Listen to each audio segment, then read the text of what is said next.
Hello friends, welcome back to info talk show. പുതിയൊരു വീഡിയോയിലേക്ക് എല്ലാ കൂട്ടുകാർക്കും സ്വാഗതം. നമ്മളിന്ന് കുറച്ച് ക്വസ്റ്റ്യൻസ് ആണ് നോക്കുന്നത്. പ്രിലിംസ് എക്സാമിന് PSC ചോദിക്കാൻ സാധ്യതയുള്ള കുറച്ച് ചോദ്യങ്ങളാണ്. PSC റിപ്പീറ്റ് ചെയ്ത് ചോദിച്ചിട്ടുള്ളതും ഇനിയും ചോദിക്കാൻ സാധ്യതയുള്ളതുമായ ക്വസ്റ്റ്യൻസ് ആണ് ഡിസ്കസ് ചെയ്യുന്നത്. അപ്പോൾ നമ്മുടെ ഈ ചാനൽ ആദ്യമായിട്ട് കാണുന്നവരുണ്ടെങ്കിൽ ഒന്ന് സബ്സ്ക്രൈബ് ചെയ്തോളൂ. ബെല്ലൈക്കണും എനേബിൾ ചെയ്യാൻ മറക്കണ്ട. ഇതുപോലെ കൂടുതൽ വീഡിയോസ് നമ്മൾ ചെയ്യുന്നതായിരിക്കും. ഓൾറെഡി 2-3 വീഡിയോ നമ്മൾ ചെയ്തിട്ടുണ്ട്. അത് കാണാത്തവരുണ്ടെങ്കിൽ അതും കൂടെ ഒന്ന് കണ്ടു നോക്കുക. അപ്പോൾ സമയം കളയേണ്ട, നമുക്ക് ഓരോ ചോദ്യങ്ങളായിട്ടും നോക്കിപ്പോകാം. ആദ്യത്തെ ചോദ്യം ഇതാണ്: വ്യാകരണവും കവിതയും പ്രതിപാദിക്കുന്ന 14-ാം നൂറ്റാണ്ടിലെ സംസ്കൃത ഗ്രന്ഥത്തിൻ്റെ പേര്. വ്യാകരണവും കവിതയും പ്രതിപാദിക്കുന്ന 14-ാം നൂറ്റാണ്ടിലെ സംസ്കൃത ഗ്രന്ഥത്തിൻ്റെ പേര്. ഉത്തരം വരുന്നത് ഓപ്ഷൻ എ ആണ്, ലീലാതിലകം. വ്യാകരണവും കവിതയും പ്രതിപാദിക്കുന്ന 14-ാം നൂറ്റാണ്ടിലെ സംസ്കൃത ഗ്രന്ഥത്തിൻ്റെ പേരാണ് ലീലാതിലകം. അടുത്തത്: വ്യാപാര വിനിമയ തന്ത്രങ്ങൾ ഇവയിൽ ഏതു ഘടകവുമായി ബന്ധപ്പെട്ട് നിൽക്കുന്നു? വ്യാപാര വിനിമയ തന്ത്രങ്ങൾ ഇവയിൽ ഏതു ഘടകവുമായി ബന്ധപ്പെട്ട് നിൽക്കുന്നു? ഓപ്ഷൻസ് നോക്കി ഉത്തരം ഗസ് ചെയ്തോളൂ. ഉത്തരം വരുന്നത് ഓപ്ഷൻ എ ആണ്, വിപണനം. വ്യാപാര വിനിമയ തന്ത്രങ്ങൾ വിപണനവുമായാണ് ബന്ധപ്പെട്ട് നിൽക്കുന്നത്. ലോകത്തിലെ ഏറ്റവും വലിയ ജലവൈദ്യുത അണക്കെട്ട് ഏതു രാജ്യത്തിലാണ്? ലോകത്തിലെ ഏറ്റവും വലിയ ജലവൈദ്യുത അണക്കെട്ട് ഏതു രാജ്യത്തിലാണ്?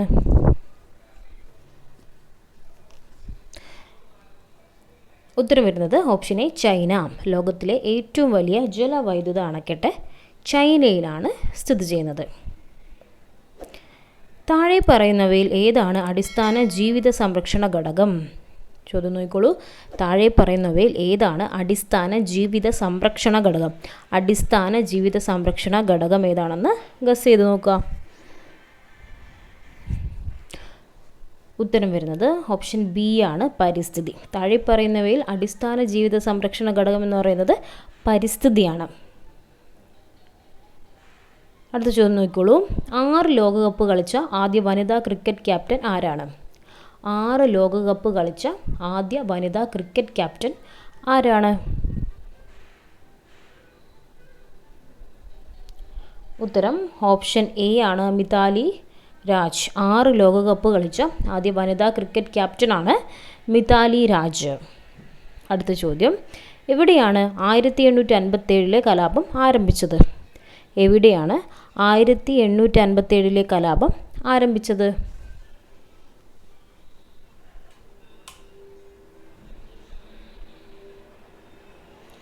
ഉത്തരം ഓപ്ഷൻ സി ആണ്, മീററ്റ്. 1857 കലാപം ആരംഭിച്ചിരിക്കുന്നത് മീററ്റിലാണ്. അടുത്ത ചോദ്യം: എന്നാണ് ദേശീയ ശാസ്ത്രദിനം ആചരിക്കുന്നത്? എന്നാണ് ദേശീയ ശാസ്ത്രദിനം ആചരിക്കുന്നത്? ഉത്തരം വരുന്നത് ഫെബ്രുവരി 28. ദേശീയ ശാസ്ത്രദിനം ആചരിക്കുന്നത് ഫെബ്രുവരി 28-നാണ്.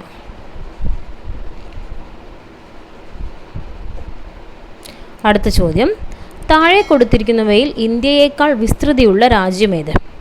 താഴെ കൊടുത്തിരിക്കുന്നവയിൽ ഇന്ത്യയേക്കാൾ വിസ്തൃതിയുള്ള രാജ്യം ഏതാണ്?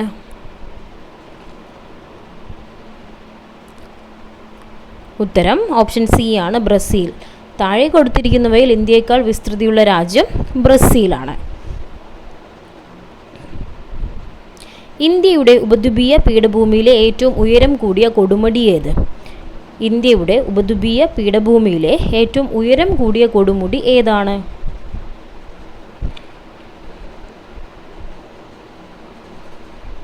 ഉത്തരം ഓപ്ഷൻ ബി ആണ്, ആനമുടി.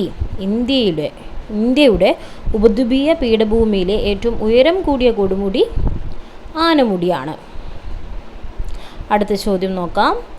താഴെ തന്നിരിക്കുന്നവയിൽ ശുദ്ധജല തടാകമല്ലാത്തത് ഏത്? താഴെ തന്നിരിക്കുന്നവയിൽ ശുദ്ധജല തടാകമല്ലാത്തത് ഏത്?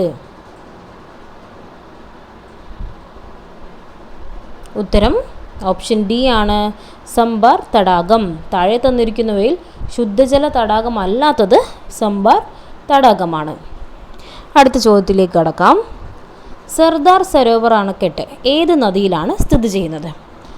സർദാർ സരോവർ അണക്കെട്ട് ഏത് നദിയിലാണ് സ്ഥിതി ചെയ്യുന്നത്?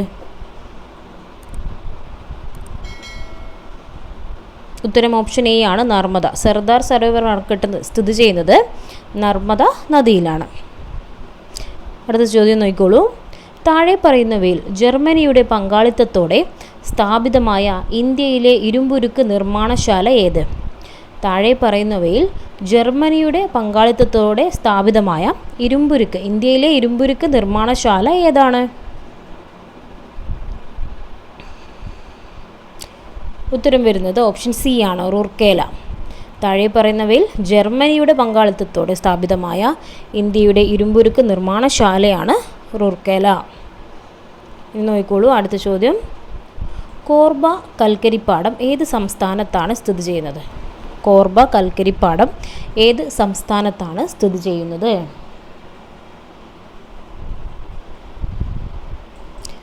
ഉത്തരം നോക്കിക്കോളൂ. ഓപ്ഷൻ ഡി ആണ്, ഛത്തീസ്ഗഡ്. കോർബ കൽക്കരിപ്പാടം ഛത്തീസ്ഗഡിലാണ് സ്ഥിതി ചെയ്യുന്നത്. അടുത്ത ചോദ്യം. ദേശീയ ജലപാത 2 ഏതൊക്കെ സ്ഥലങ്ങളിൽ തമ്മിൽ ബന്ധിപ്പിക്കുന്നു? ദേശീയ ജലപാത 2 ഏതൊക്കെ സ്ഥലങ്ങളിൽ തമ്മിൽ ബന്ധിപ്പിക്കുന്നു?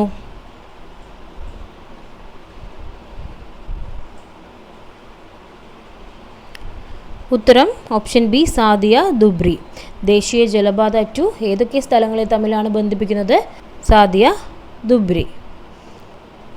അടുത്തത്. നാഷണൽ റിമോട്ട് സെൻസിംഗ് സെൻറ്ററിൻ്റെ ആസ്ഥാനം എവിടെ? നാഷണൽ റിമോട്ട് സെൻസിംഗ് സെൻറ്ററിൻ്റെ ആസ്ഥാനം എവിടെയാണ്? ഉത്തരം നോക്കിക്കോളൂ. ഓപ്ഷൻ എ ആണ്, ഹൈദരാബാദ്. നാഷണൽ റിമോട്ട് സെൻസിംഗ് സെൻറ്ററിൻ്റെ ആസ്ഥാനം ഹൈദരാബാദിലാണ്. അടുത്ത ചോദ്യത്തിലേക്ക് കടക്കാം. നറോറ ആണവോർജ്ജ നിലയം സ്ഥിതി ചെയ്യുന്ന സംസ്ഥാനം. നറോറ ആണവോർജ്ജ നിലയം സ്ഥിതി ചെയ്യുന്ന സംസ്ഥാനം ഏതാണ്?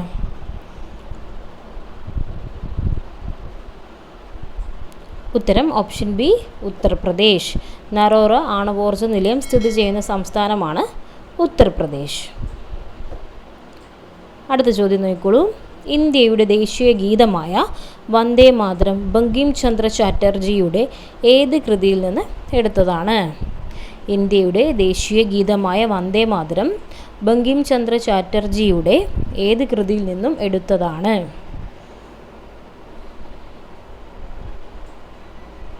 ഉത്തരം ഓപ്ഷൻ ബി ആണ്, ആനന്ദമഠം.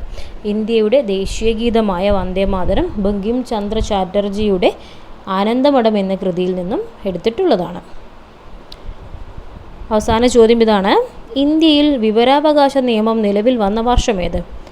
ഇന്ത്യയിൽ വിവരാവകാശ നിയമം നിലവിൽ വന്ന വർഷം ഏതാണ്?